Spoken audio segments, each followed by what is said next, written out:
برحب بحضراتكم مرة تانية مشاهدينا على الهواء مباشرة في صباح القاهرة اليوم الاثنين، وبنستكمل مع حضراتكم لقاءاتنا النهاردة في يوم غير عادي وهو انتخابات مجلس الشيوخ 2025. هذا الاستحقاق التشريعي الهام جدا، لابد طبعا لكل المواطنين المصريين المشاركة في هذه الانتخابات. طبعا الاقتصاد والسياسة يعني علاقة طردية مع بعض. يعني لو الاستقرار السياسي موجود في أي دولة، أعتقد الاستقرار الاقتصادي أيضا هيبقى موجود. فنعرف أكتر تفاصيل عن هذا الموضوع من خلال ضيفنا اللي بيشرفنا في استوديو صباح القاهرة مع الدكتور مهندس مايكل البدراوي، خبير التخطيط الاستراتيجي والتنمية المستدامة وعضو لجنة الاستثمار بنقابة المهندسين. أهلا بحضرتك يا دكتور، صباح الخير على حضرتك. صباح النور يا فندم وعلى السادة المشاهدين.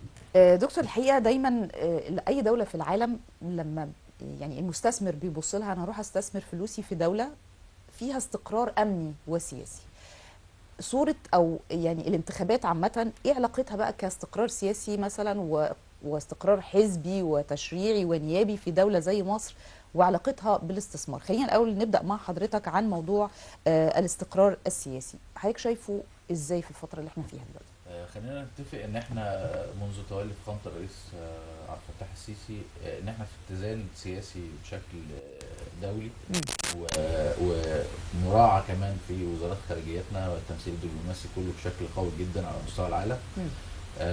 وعندنا اتزان في مجلس الشيوخ ومجلس النواب بقراراتهم التشريعية، وفي انتظام كمان في اللجان والجلسات ومتابعة القوانين وكل مرحلة من مجلس الوزراء للتعاون بقى زي ما بيقولوا، بما ان دي الكتله التشريعيه اللي هي بتدي للحكومه صلاحيات العمل. فالاتزان ده هو اللي بيؤدي لتطور الاداء الحكومي وما ينعكس على المواطن وعلى الاستقرار السياسي والاوضاع الاقتصاديه في البلد. الجزء المهم قوي بالنسبه لنا كمان اللي احنا بنقول عليه، عشان كلمه مستثمر يجي من بره لازم بيبص للاوضاع جوه. في ناس بتتابع من جوه مصر بيدور ايه ده الشكل السياسي ايه عن طريق طبعا الميديا اكتر حاجه طبعا بتسهل على اي مستثمر هو يوصل للنقطه دي. انما خلينا برضو نقول ان نقطه الانتخابات بالتحديد بتؤدي لمسار اقوى شويه. عليك لما تبقي مثلا في هولندا ولا حاجه ومتجهه في طريقك للعمل كمستثمر، وتبص سفاره مصر في هولندا عليها ناس وتوافد المصريين بالخارج، وبيبتدي شكل حضاري. طب بيعملوا ايه يا جماعه؟ ده عندهم انتخابات. فمعنى كمان امتثال المصريين بالخارج كوجه، هو سفراء بقى كلهم، كوجه لمصر حضاري بره في اقبالهم على الانتخابات الشيوخ، ده بيؤدي لان المستثمر يقول طب اذا كان اللي بره مهتم قوي بدولته كده يبقى الانتماء عندهم كويس، ويبتدي يبص كمان يعرف معلوماته من جوه شكلها ايه. الرؤيه العامه لاي مستثمر بتتكون من خلال المعلومات دي، بتبتدي تديله طمانينه انه يخش معاكي في استثمارات كويس. فهنا عليه دايما بعد كل فترات انتخاب بتمر بشكل جميل، تلاقي مثلا ايه جاي لنا الشركه الالمانيه الفلانيه عايز تعمل محطات كهرباء بشكل ما وهي اللي داعمه الاستثمار. الشركه الفرنسيه عايز تعمل مترو، الشركه الصينيه عايز تعمل كذا في العاصمه. اذا الحاجات دي بتيجي امتى؟ لما هو بيتابع استقرارك العام خصوصا السياسي، لان الدوله مستقره سياسيا يبقى هو يقدر ياخد حقوقه ويقدر يلاقي حد يتكلم معاه. صحيح. انما طبعا حوالينا الدنيا يعني زي ما بيقولوا في وضع اشتعال ووضع مين يقدر مثلا دلوقتي في اي دوله من الدول اللي حوالينا يقول لك اروح استثمر، يروح يضيع فلوسه ويجي. انما على الوضع المصري دلوقتي وفي ظل ان الازمات اللي بتحصل حوالينا وانت ما زلتي على استقرار امني وسياسي بشكل قوي، يبقى تقدري تدعمي الجزء الاقتصادي بتاعك والاستثمار. تمام. حضرتك تقصد كمان انه لو مثلا زي ما بتقول اي مستثمر بيزور مصر او بينوي ان هو يستثمر ماله في مصر، فبيشوف الاول الوضع السياسي والامني، وبيشوف كمان المؤسسات الدوله هتقدر تخدمه ولا لا، الخدمات متوفره بشكل كبير، يقدر يحصل على حقوقه صحيح ولا لا بشكل كبير. هو الجزء ده كمان احنا في الفتره الاخيره لو حضرتك خدت بالك ان في قوانين طلعت كتيره للاستثمار والصناعه، وابتدت مجلس النواب يعني بشكل دائم تقريبا بيعدل كل التشريعات والقوانين اللي بيبتدي يشتكي منها المستثمر. عندنا بوابات خدمات تكنولوجيه بشكل اسرع بكتير. كل ده بيجي نتيجه الاستقرار النيابي او السياسي في مصر من جهه التشريعات، يعني بيسهل على الحكومه ان تقدر تاخد الاجراءات دي. زمان كان موضوع التداول الورقي ده صعب جدا، يعني صحيح. انا جاي من البرازيل، جاي من دوله من امريكا، مش اقعد اعمل كل المستندات اللي حضرتك كنت بتشوفيها دي. دلوقتي حضرتك بتخش على شباك واحد في وزاره الاستثمار، في وزاره الصناعه، في اي وان مكان، ستوب شوب على طول كل طلبات، يعني دام معاكي ورقك واجراءاتك والتحويلات الماليه والبنكيه جاهزه خلاص الموضوع بينتهي. مظبوط. ده كان هيجي منين؟ من لازم تشريع وقانون، لان الموظف ذات نفسه اللي هو يد مصر اللي هو الموظف الحكومه، لا كان عنده مجموعه ورق لو ما استوفاهاش مش صح. هيخلص، يعني مش هيخلص. هو مرتبط بلوائح وقوانين. طبعا. فلما انا كمجلس نواب مجلس شيوخ ببتدي اقول يا جماعه طب وليه احنا معطلين كل ده باجراءات ورقيه معينه؟ ما نعدل، ما نعتمد الشغل الالكتروني، ما نعتمد بوابه مصر الحكوميه، ما نعتمد. بيبتدي الكلام دوت لما يتبلور في قوانين وتخرج للموظف اللي هو بيقوم على العمل يقدر ينجز هذه المتطلبات. يعني نقدر نقول من كلام حضرتك انه مجلس الشيوخ ومجلس النواب كسلطه تشريعيه مهتمه بما يحدث على ارض الواقع بقى في جميع القطاعات الاقتصاديه رقم واحد، طبعا الاجتماعيه للمواطنين، فبتشوف الخدمات كمان اللي بيطلبها المواطن في الشارع المصري، بتشوف مثلا المستثمرين ايه متطلباتهم وبداوا يعدلوا القوانين والتشريعات اللي موجوده. مجلس الشيوخ دوره مهم، لانه صحيح. ناس كتير بتبقى فاكره انه مجلس الشيوخ هو دوره مشوره فقط، او لكن هو دوره اكبر من كده. خلينا يعني نسترس على الحته ديت ونركز عليها قوي، لان الناس معتبره مجلس الشيوخ ايه، هو مجلس تكميلي او كده. خلينا نتفق ان مجلس الشيوخ اصلا في فكره تكوينه من كلمه شيوخ نفسها بيدور على الحكماء بتوع الدوله. تمام. وخصوصا كمان في نسبه مثلا 100 المعينين دائما ما القياده السياسيه بتختارهم بعنايه يكونوا من كوادر وخبرات معينه. مظبوط. تقدر تساعد في تكوين فكر معين لحل ازمه، وبناء عليها لما بتخرج من مجلس الشيوخ الفكره مكتمله باركان الحل، يبتدي مجلس النواب يناقشها على مستوى بقى القاعده الشعبيه، لان طبعا الشيوخ ليه فكر معين اللي هو ناس قامات علميه قامات اداريه معينه، لازم يكون مستوى التعليم بتاعه في حد ادنى كذا كده. انما مجلس النواب يمثل الشعب من الطبقه الكادحه خالص اللي هو مش معاه اصلا مثلا مؤهل علمي، وممكن يكون عامل فلاح واي طبقه في الشعب المصري كل فئه ليها ممثله في مجلس النواب. فهنا بعد ما انا عملت الفكره اقول له خد قول لي رايك ايه، يشوف تتناسب مع كل المستويات اللي موجوده في مجلس النواب واهلهم وناسهم اللي بيمثلوهم ولا لا، وبناء عليه يتم التشريع. فمجلس الشيوخ بالنسبه لي كلجنه حكماء هو عمل لي كل الحل والفكره وادهاني قال لي اتفضل شوف دي هتنفع معانا ولا ترجع لي ونعدل. وبناء عليه معظم القوانين مخرجها بيبتدي من مجلس الوزراء او الوزارات المعنيه بترسل المعاناه او المشكله اللي معاها لمجلس الشيوخ، وبافكار مبدئيه يبتدي مجلس الشيوخ يعمل البلوره دي، وعنده دور رقابي. هو زي مجلس النواب في الدور الرقابي يقدر يراقب على اداء الوزارات اداء الجهات المعنيه، بحيث ان هو يبص لا لو مش مفعل طب ده احنا لقينا فيه مشكله هنا، نبتدي برضو لانه من حقه يطرح كمان مشاكل للحل. تمام. فدور مجلس الشيوخ دور رئيسي الا ما كانش اتعمل، ويبقى عليه كمان الاقبال دوت من ان الناس عايزه تعرض خدماتها للدوله فبترشح في المقاعد الفرديه او القايمه. الاستراتيجيات اللي الدولة بتحطها مثلا للتنمية الاقتصادية وما شابه، بيبقى برضو المجالس النيابية ليها دور في التشريعات والقوانين للاستراتيجيات التنمية الاقتصادية طبعا رقم واحد.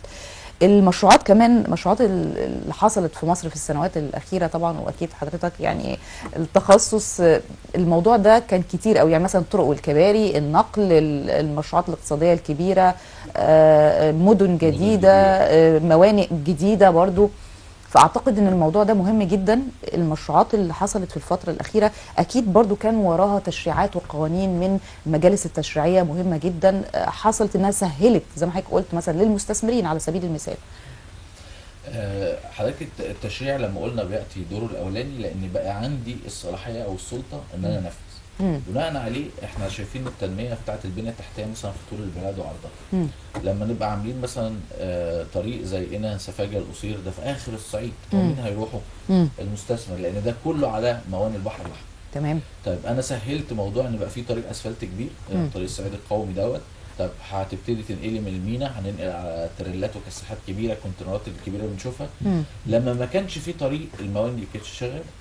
طيب هل انا بشجع حركه البضائع للدخول؟ لا. اذا انا كنت مقلل استثمارات ممكن تجيلي، مم.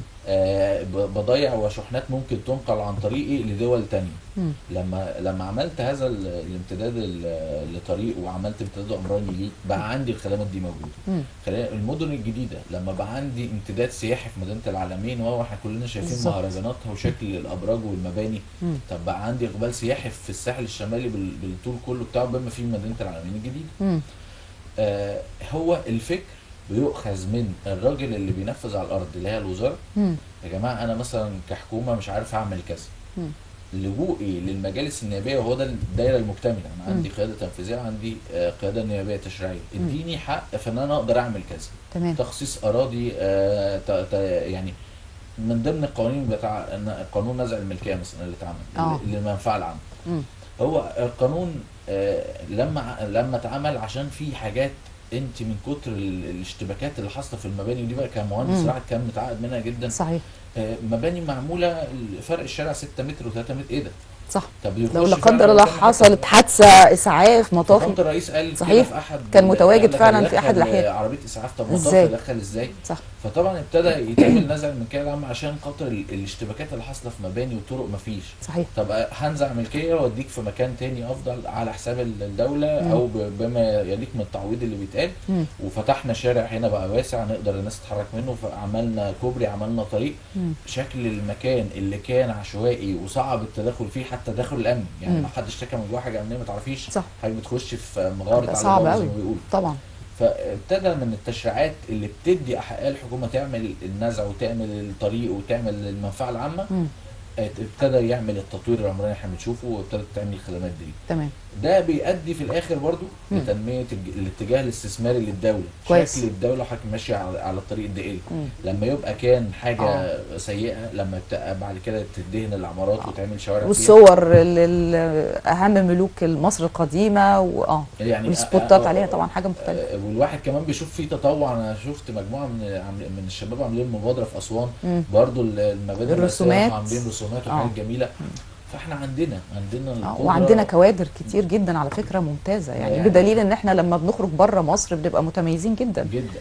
هو لو يعني الابداع ابتدى يتساب في البلد بالشكل اللي هو الابداع الاخلاقي والموضوع الثقافي العالي. لا عندنا الكوادر اللي تعمل كل ده. وكان في فاكر برضو فتره شباب بتوع فنون تطبيقيه حلوان كانوا طلعوا على محطه مترو حلوان، راحوا دهنينها وعملوها رسومات. فلو اتاحت الحاجات دي كلها يا ريت فعلا ندي فرصه للشباب. يعني هو حتى بقى التشريع هو اللي يقدر برضو بالزبط. يسيب المجموعات الشبابيه تقدر تعمل حاجات زي كده، او عن طريق وزاره الشباب والرياضه التجميل. هنلاقي نفسنا بما ان بقى حضرتك ذكرت موضوع السياحه والتجميل والتشريعات اللي بتقر هذه الموضوعات كلها او القطاع ده مهم جدا، القاهره الخديويه ومنطقه وسط البلد، وان هيتم تحويل القاهره كلها القديمه او الخديويه الى متحف مفتوح. والمباني اللي بدات طبعا حضرتك يعني كنت شرفتنا قبل كده في حلقات وقلت لنا ان في ترميم لكتير جدا من الاماكن الاثريه والمباني الاثريه.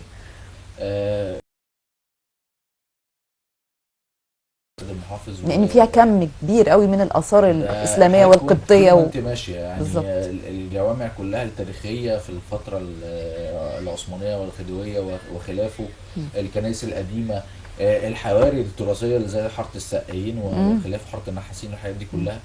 هو دلوقتي ابتدى يحصل ترميم وتجديد. حتى اخر حاجه كانت يعني معروفه الناس متابعاها، عماره تريننج اللي هي في منطقه العتبه. مظبوط كده. اللي بيبقى ماشي على كوبري الازهر بيشوفه. ده مبنى اثري كبير جدا جدا وجميل وذو قيمه معماريه وجماليه. هو الكره الارضيه متشاله من 3 افراد تقريبا. صحيح كده. وهو يعني كقيمه معماريه مش موجود منه اصلا المبنى كده على مستوى العالم الا تقريبا 2 او حاجه او 3 ثلاث مناظر. وعلى فكره هو كان في الفتره دي اصلا كان بيتم نقل الشكل المعماري الجميل اللي بيعجب بقى الملك او الناس اللي في الحكم وقتها بيروح ناقل نفس المبنى يعمل شكله عندنا. فاحنا القاهره فيها تميز معماري رهيب جدا. ابتدوا بقى هينسقوا قصه موضوع الباعة الجائلين، بدل ما يبقى فيه فرش منطقه العتبه لسوق متكامل مثلا، متكامل يكون فيه كشاك وحاجه بمنظر جميل يعني. كويس جدا. نتمنى طبعا انه احنا ده منظر حضاري والسياحه فيه مهمه جدا، لان هي القاهره القديمه مليانه زي ما حضرتك قلت ترميم المباني القديمه. بنتمنى يكون في طبعا يعني تشريعات وقوانين بتحكم هذه الموضوعات لانه مهمه جدا. انا بشكر حضرتك جدا، شكرا جزيلا على وجودك معانا النهارده. طبعا بنتمنى يكون في استقرار اقتصادي، وبرده موضوع توطين الصناعه حضرتك ذكرته ده مهم جدا في الفتره اللي احنا فيها، ومن خلال الاستقرار السياسي اللي هو في شكل الانتخابات زي ما حضرتك قلت شكلنا بره مصر بيبقى مشرف جدا. اي حد بيبقى في دماغه انه يستثمر في هذه الدوله مثلا، المواطنين عندهم وعي فممكن يتقدم بسهوله جدا. بشكرك مره ثانيه مشاهدينا. بنشكر الدكتور مهندس مايكل بدراوي خبير التخطيط الاستراتيجي والتنميه المستدامه وعضو لجنه الاستثمار في نقابه المهندسين. شرفتنا ونورتنا كمان. بنتقابل مع حضراتكم في لقاءات جماهيريه على شاشه قناه القاهره، نشوفها معاكم.